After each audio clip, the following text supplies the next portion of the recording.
Assalamualaikum warahmatullahi wabarakatuh. Salam sejahtera untuk kita semua. Om Swastiastu, Namo Buddhaya. Teman-teman sekalian, saat galbay atau gagal bayar, potensi dikunjungi oleh para DC itu sangat besar. Jadi ketakutan yang ada di kepala dan di hati harus sesegera mungkin dihilangkan. Jika dulu mindsetnya ingin ngumpet dari DC, sekarang itu sebaiknya lebih ke DC datang akan saya hadapi. Tapi sejauh ini dari yang saya amati hanya ada beberapa platform pinjol yang memiliki DC ataupun FC merata di seluruh kota besar Indonesia. Andai pun belum dikunjungi oleh para DC ataupun FC, ada baiknya kita mengetahui poin-poin penting yang harus diketahui. Jadi jika nanti si DC dan FC pinjol itu mengunjungi, teman-teman sudah mempunyai argumen. Dan yang paling penting, mentalitas yang baik. Yang pertama, menunjukkan identitas resmi dari perusahaan pemberi pinjaman. DC wajib selalu membawa kartu identitas resmi yang dikeluarkan pemilik perusahaan pemberi pinjaman, baik itu surat tugas dan sertifikat. Teman-teman bisa menuntut dan menolak penagihan jika DC menolak untuk menunjukkannya, atau jika si DC itu mengeluarkan kalimat, "Jika nanti saya tunjukkan, apakah Anda akan membayar?" Cukup jawab saja, "Hey bos." Menunjukkan sertifikasi profesi penagihan itu tidak ada kaitannya dengan cicilan ataupun pelunasan. Memiliki sertifikasi profesi penagihan memang menjadi syarat resmi dalam kegiatan penagihan, dan itu diatur dalam POJK nomor 35 POJK 05 2018. Nah, jika nanti bertemu DC ataupun FC, teman-teman terlebih dahulu harus tanyakan identitas si DC, minta sertifikasi profesi dari Asosiasi Perusahaan Pembiayaan Indonesia. Tapi ingat baik-baik, baik itu penagihan via telepon, chat, WhatsApp, teman-teman tetap tidak boleh menjanjikan sesuatu jika teman-teman belum mampu. Jika para DC ini datang dengan attitude yang baik, ladeni dengan baik. Jika nyolot, tengil, dan menunjukkan sikap-sikap premanisme, cukup usir saja. Yang kedua, penagihan tidak boleh memakai ancaman, kekerasan, mempermalukan debitur. DC dilarang keras memakai ancaman, kekerasan, atau tindakan yang tujuannya untuk mempermalukan debitur yang cicilannya macet ataupun gagal bayar.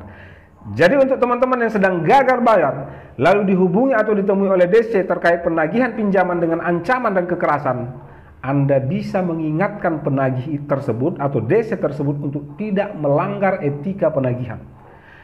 Jika masih berlanjut, Anda bisa melaporkan kejadian tersebut ke kantor polisi, mengirim keluhan ke polisi ataupun OJK. 3. Penagihan tidak boleh menggunakan kekerasan fisik atau verbal. Penagihan dilarang dilakukan dengan menggunakan pemaksaan secara fisik maupun verbal.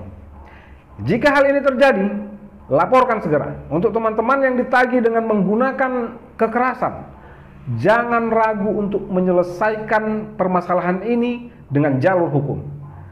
4. Dilarang menagih ke pihak yang bukan berutang.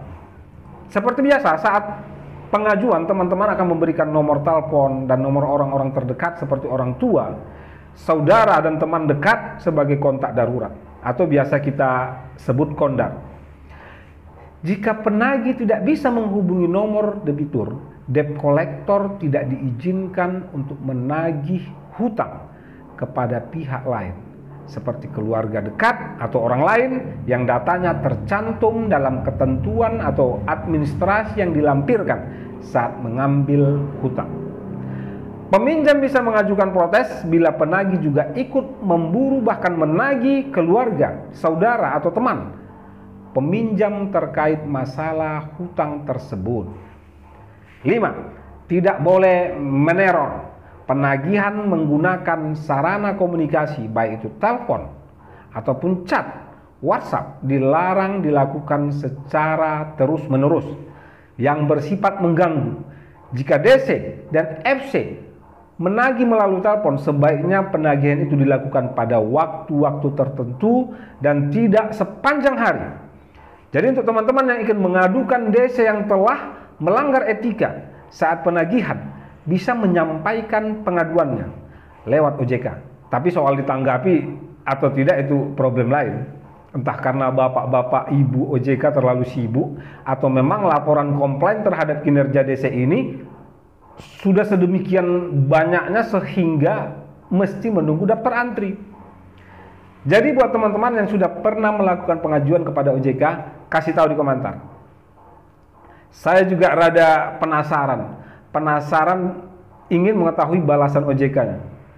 Dan buat para DC dan FC, sudahlah, Anda itu mencari nafkah, jangan dengan cara-cara seperti itu. Karena hukum pidana maupun sosial dan stigma negatif dari masyarakat juga bisa saja menimpa Anda.